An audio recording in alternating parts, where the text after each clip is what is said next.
At sunset, all birds look black. Privyet! My name is Will, and this is Exploding Helicopter, the podcast that's looking to book its next holiday at a Russian survivalist camp.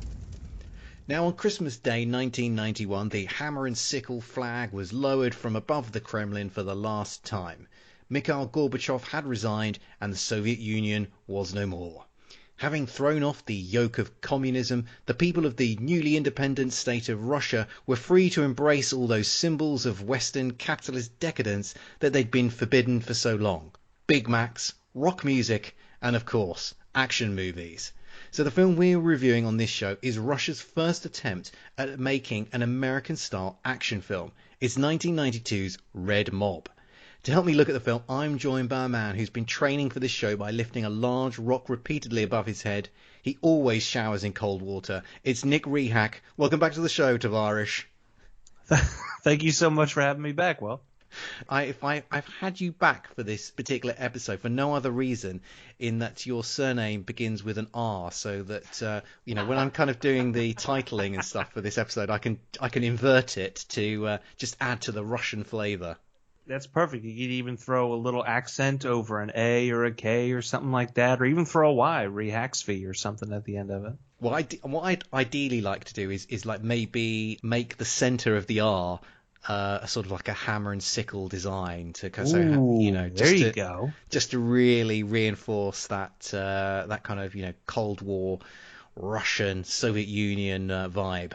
Absolutely, especially if the letters are in red and it's outlined in like a yellow or gold color.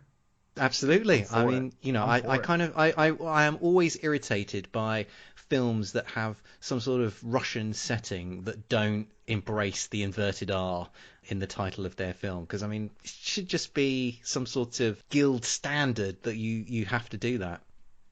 Yeah, absolutely. I mean, look at any other language out there that I'm aware of. Nobody else is inverting letters and spinning them around. So, like you said, embrace it. It's part of your culture. Be all about it. Talking of Russia and Russian films, you know what I rarely watch, Nick? And that is Russian movies, because I was having a little look on my Letterboxd. I've kind of logged nearly 4,000 films, and only 16 of them are Russian. What's that all about? Really? Yeah. I don't know. I think because people have always painted Russia as the bad guys, especially, the American superpowers. We've always kind of said, they're jerks. You got to think, Cold War lasted a long time. It was, 40s to late 80s, early 90s. And all of our movies, any video game, anything at all that takes place during the Cold War or is about any type of war, Russia's always the bad guy. Call of Duty, unless it's set in Vietnam or World War II, every villain is Russian. It's just inherently evil. So why explore that? I mean, if you go back to novelists, right? Dostoevsky, I butchered that. Tolstoy. But, like War and Peace, Crime and Punishment, Zhivago, like all these old books were written back in the 1800s. So everybody's looking at these old and sad, depressing books, and they're like, I don't want to watch any adaptation of that. like even me, for example, the little bit of Russian films I have all been Tarkovsky, Stalker and Solaris, all those heady, you got to be somewhat intelligent to understand them type films, and that's really it. And near suicidal. I mean, Tarkovsky's work is singularly uncheerful. It is a slog, but an enjoyable slog at that. Like, it is really, it's something else. But they have produced. But what is strange is that Russia does have some very famous directors. Like Tarkovsky, Sergei Einstein, and I don't quite know how I have got so far in my life, or in my sort of cinematic viewing life, without watching more Russian movies, because I've watched films from all over Asia, from all manner of different European countries, but when I looked at the figures, Russia was just like right down there at the bottom, and maybe I've got some sort of deep-seated anti-Ruski prejudice or something. That, or you just don't want to be sad. I feel like a lot of I do need joy in my life, Nick. That's for sure. There you go. And I mean, I'm certainly not helping matters, but I feel like if you look at other types of cinema, you know, Asian cinema, Southeast Asian, even certain Bollywood type films, there's a style, there's a visual to them that is enticing and exciting. A lot of bright colors. This is a very muted film when it comes to color. Like, it is very just pale and overlong. But we'll get onto that when we get on the film. But I think it's just an appetizing thing. Russian films don't really look that appetizing, if that can be said about a film. Yeah, I mean, have the Russians ever made a rom-com? That's my question to you, Nick. I would watch it if they had it. I would definitely watch it because I want to see what Russian dating culture is all about. That would be fascinating to me, like a Russian Sleepless in Seattle. I can't even begin to imagine what that film would be like. But let's not deal with fictional films that perhaps don't exist. Let's talk about the one that does exist, the one that we have watched for this particular podcast. So let's get stuck into Red Mob and let's roll the trailer. The Soviet Union exploded and the Red Mob War began. This is the untold story. World champion pilots in death-cheating stunts never before seen in motion pictures.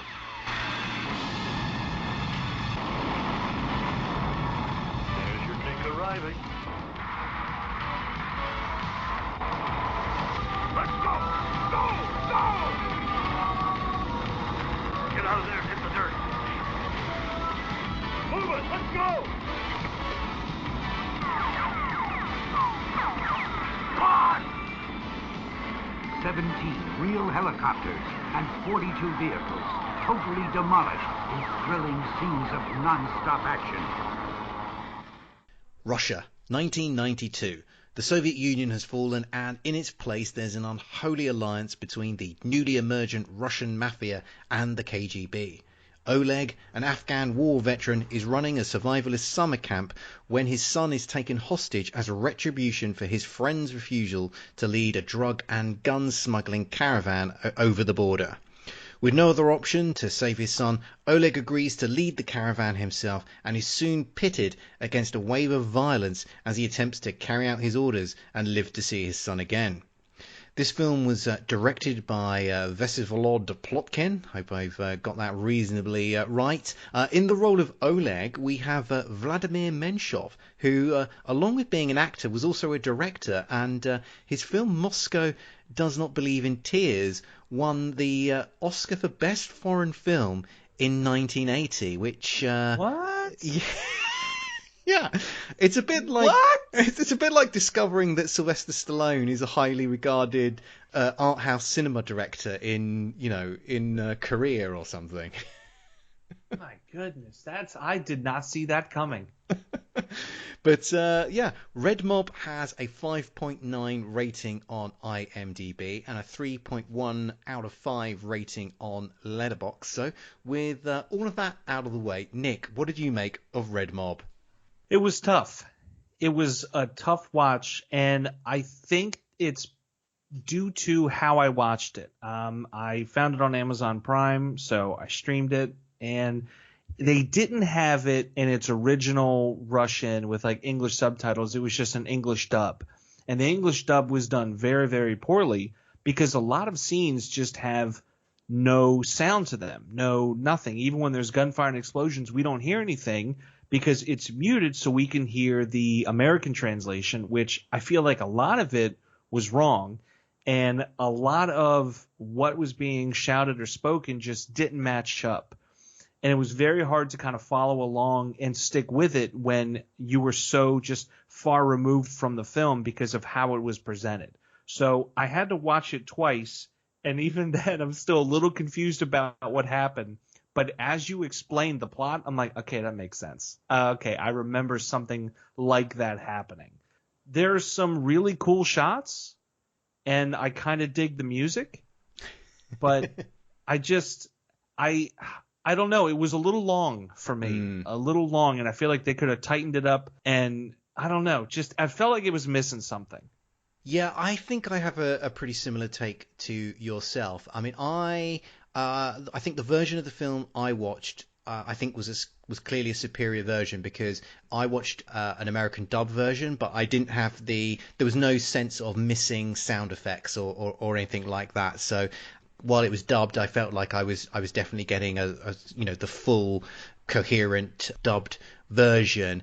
But I have to say, I agree. Even having watched a version of the film which had a proper soundtrack, had all the kind of full dub there, I found the plot of this film hard to follow. I mean, the broad outlines of it, like, are there that you can see. You know, Oleg is being forced to do something that he doesn't want to do in order to save his son. There are some villains who are trying to ship guns across a border, but they're involved in these deals, these kind of like Russian mobsters. They're involved in these deals with these groups of, I mean, because this film is set, well, it's not clear where this film is set, but I'm assuming it must be set in one of the kind of former Soviet republics where there is a strong Islamic presence. So somewhere like, Uzbekistan or Kazakhstan or somewhere like that. And so there are these deals that the KGB kind of crooked mafia people are doing with these Islamic criminals.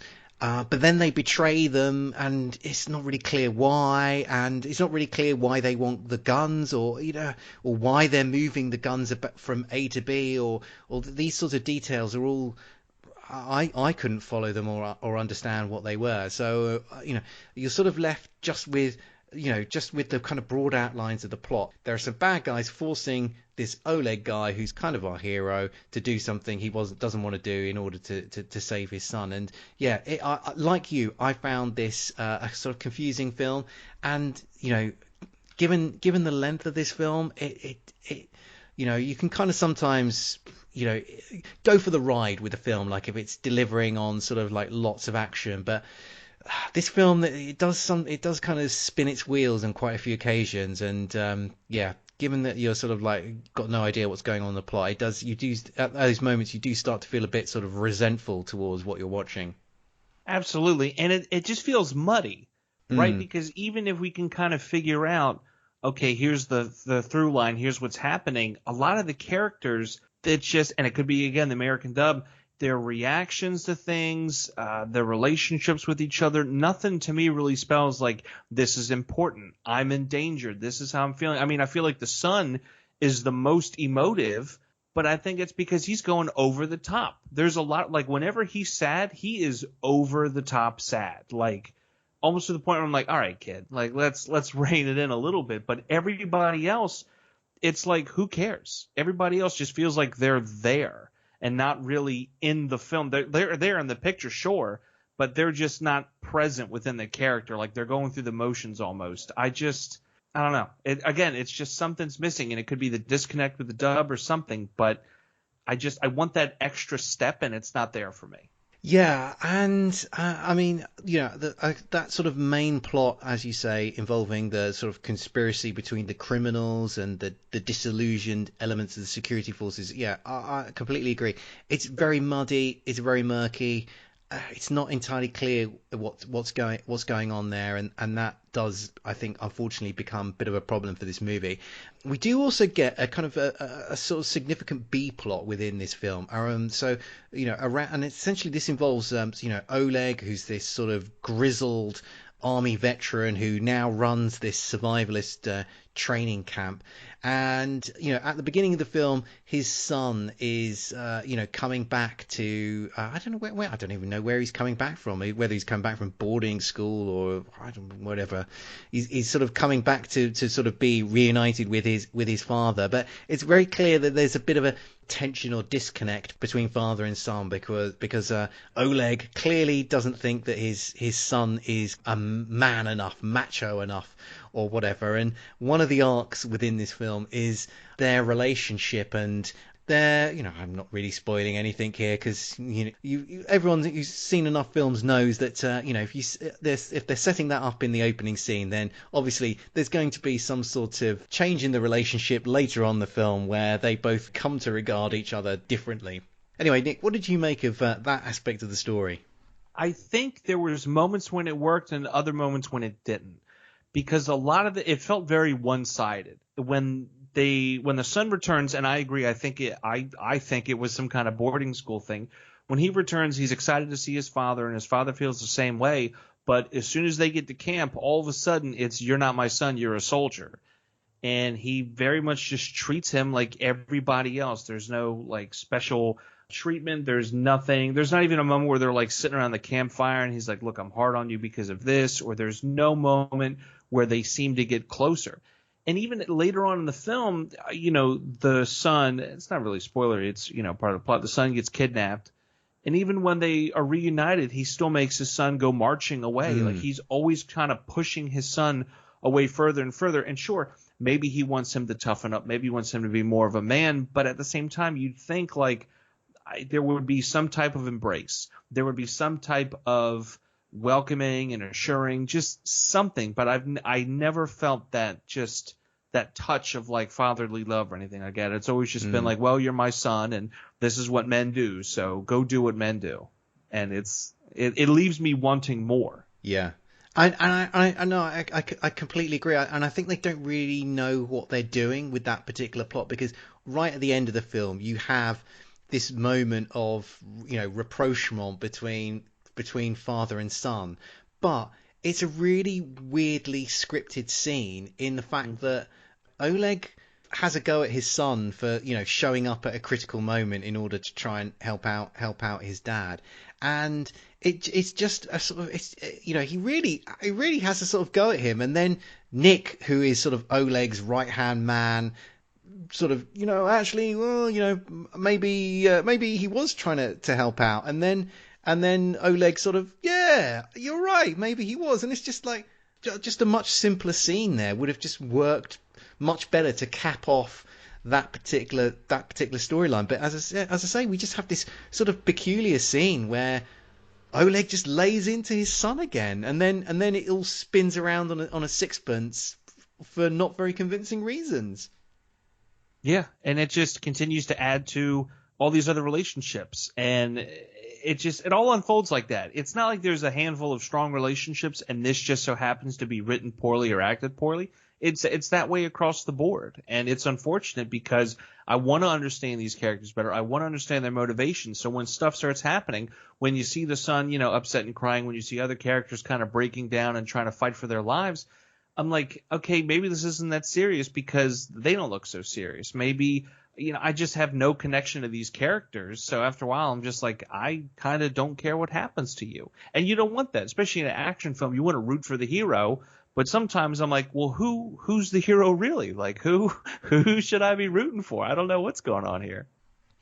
This is, Russia's first attempt at making a kind of an American-style action movie.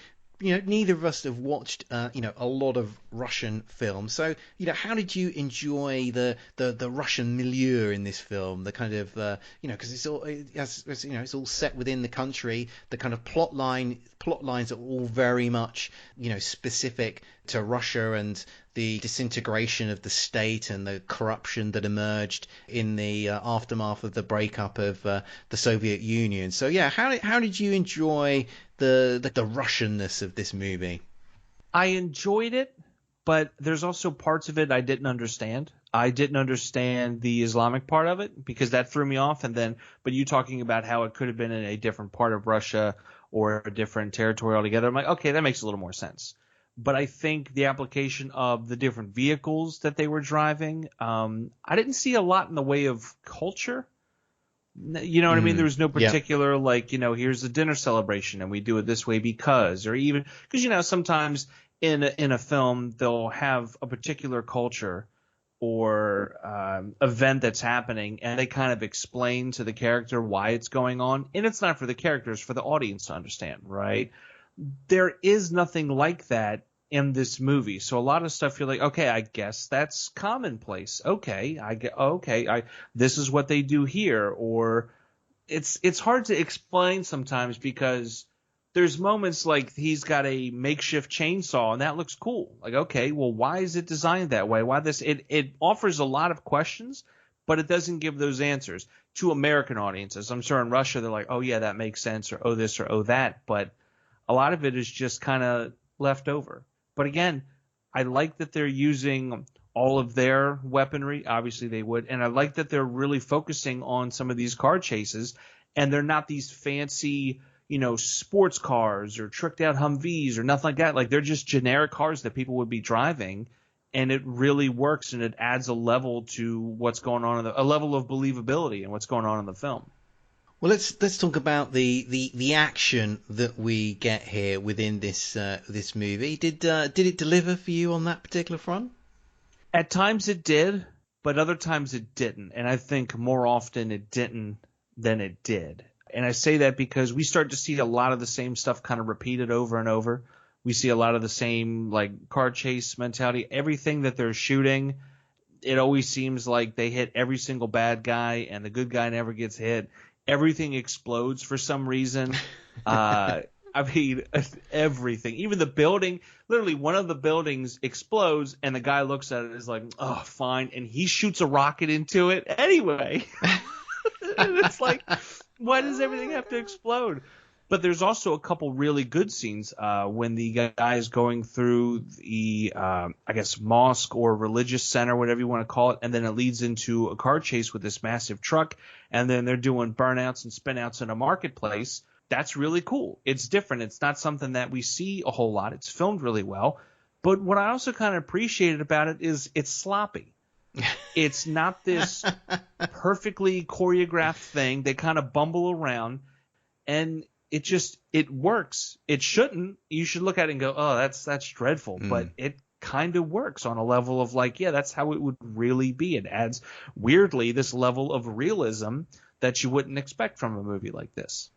Yeah, I mean, I don't know what you thought, but I thought the opening action scene was actually, it was a bit of a damp squib, really, because there was a shocking lack of dynamism to that particular sequence, and you kind of think this is the opening to your film. Like, if you're going to make one bit of the film work, then you'd think it would be the opening set piece in order to grab the viewer's attention, but we just see these sort of gunmen go into a kind of Russian police station in order to steal some weapons, and there is a very ineptly staged shootout there. I mean, it's people just point guns at each other, they fire, and some people fall over. I mean, there's no they don't exploit the environment. There's no creation of tension. I mean, it's just flat as a pancake. Yeah, it doesn't really hit, does it? It kind of is just there. Like, it just happens and you're like, oh, okay, I guess so. It doesn't, like you said, it doesn't have that excitement, that dynamism is just not there. It was weird though, because I'm watching it and I'm like, man, this really feels reminiscent of something that I'd seen recently, and that particular scene had so much more excitement to it than this, and I can't think of it. It was discussed about on the Exploding Forklift podcast. It was a movie.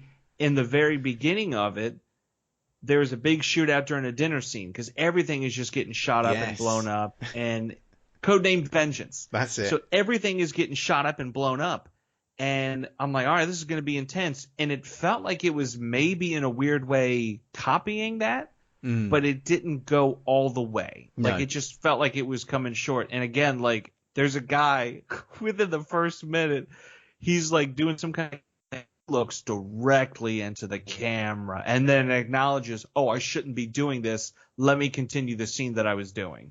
And it is... oh, God. It puts such a smile on my face. Because then you're like, oh, okay, this is what we're getting into. Okay, we're going to take a short break. And when we come back, we're going to be looking at the exploding helicopter action. Want to know what's happening for the weekend? Then check out Subject Cinema's 3-Minute Weekend, spotlighting all the new films hitting your local theaters. Join host T.C. Kirkham as he gives you the 411 on all the new blockbuster releases, as well as the indies that might be coming to your town, and choices for video on demand as well. 3-Minute Weekend, every Friday morning from Subject Cinema and eCinema1.com, a member of the Lamb Podcasting Network, a PNR Networks podcast.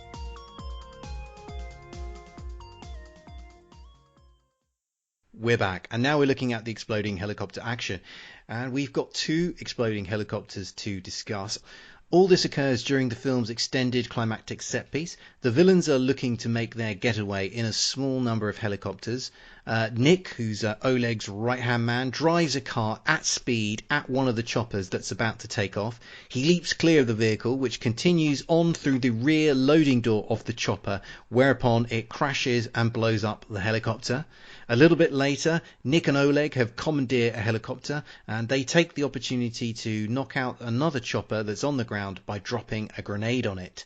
Nick, what did you make of the exploding helicopter action? I thought it was fun and different. We don't really see a lot of helicopters exploding on the ground. Usually they're sky high and they're in the middle of a fight or something exciting.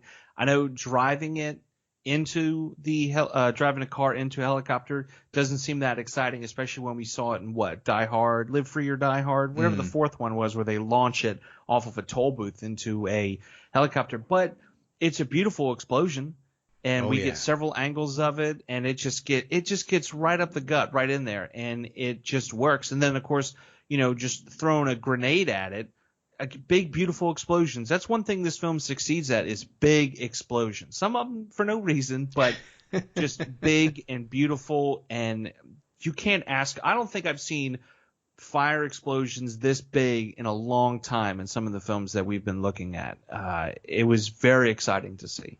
Oh yeah, I mean they are excellent explosions, that's for sure. And it looks clear to me that they are actually blowing up these helicopters. I mean, as you say, that first helicopter, I kind of just enjoyed the brutal simplicity of it. This helicopter, just this car just being rammed at speed into the guts of this helicopter, and then the whole thing explodes. And as you say, we get to enjoy it from multiple different angles. It's a truly huge fireball, as is the second helicopter after it's blown up by this grenade. The helicopters themselves are these Antonov style Russian helicopters, which are quite very distinctive type helicopters. If you do a little search for them online, you'll probably recognize them. Probably will have seen them in other TV programs and films before. But they're quite cool looking helicopters, and we get to see them being blown up in really quite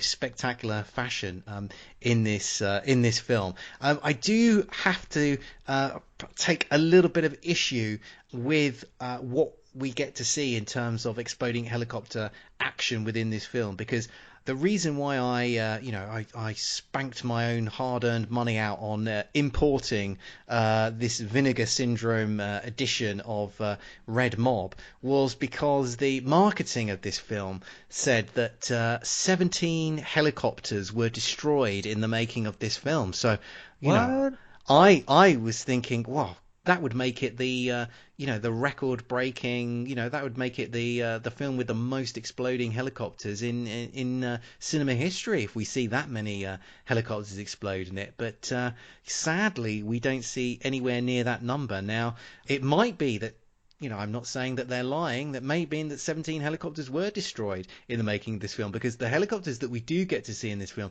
they do look like they're fairly knackered. They do look like they're at the end of their serviceable life. I mean, they really do look rickety. I mean, the helicopter that Oleg commandeers, I mean, he just kicks the door off it and it just falls to the ground.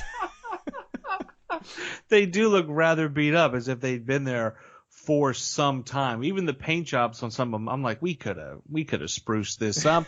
Just a quick, once over with the paint gun. But yeah, a lot of them do look beat up. And it would make sense that 17 were destroyed, during production. But you wonder how.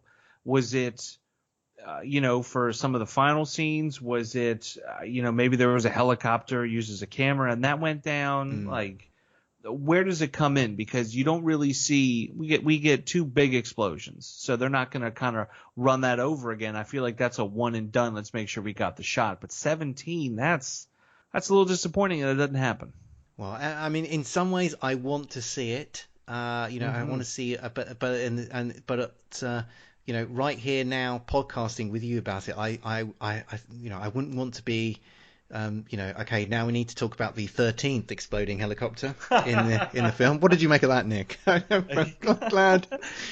I'm glad we're not having to go through them each one, in each in painstaking detail. But we have criticised the action in this film a little bit. There are some very good moments within it, but I have to say the aerial helicopter action that we get at the end of this film, I really enjoyed that, and for me, that was the action highlights of this entire movie was the extended aerial duel between these these beaten to hell helicopters.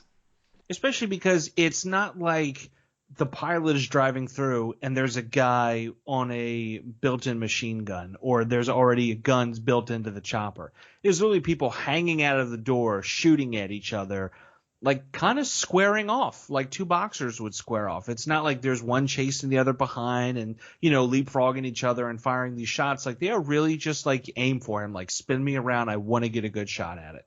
And it does add a level of excitement, and it does add a much needed level of tension that we don't really get anywhere else in the film. Well, I think it's probably time for us to say Dos Vidania and wrap this show up. Nick, do you want to take a moment to plug anything you've got going on at the moment? Yeah, the only thing I've really got going on consistently over on Mixcloud.com, I have a small radio program. It's an hour long. It's just me and music and some fun facts about the music, stories about the music. So far, as of this recording, I've had over 10 episodes. We've listened to over 130 individually different songs. I've yet to repeat an artist, which I'm very proud of. A lot of programs, you'll start to hear the same stuff over and over. It's all new every week, different genres.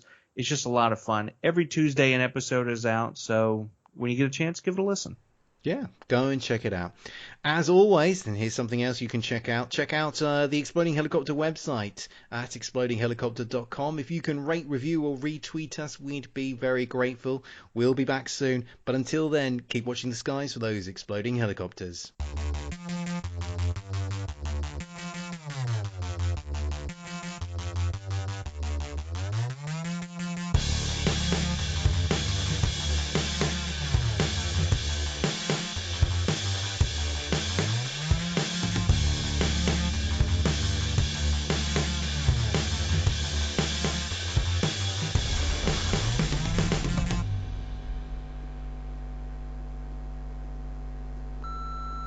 This podcast is a proud member of the Lamb Podcasting Network. Find the network at largeassmovieblogs.com.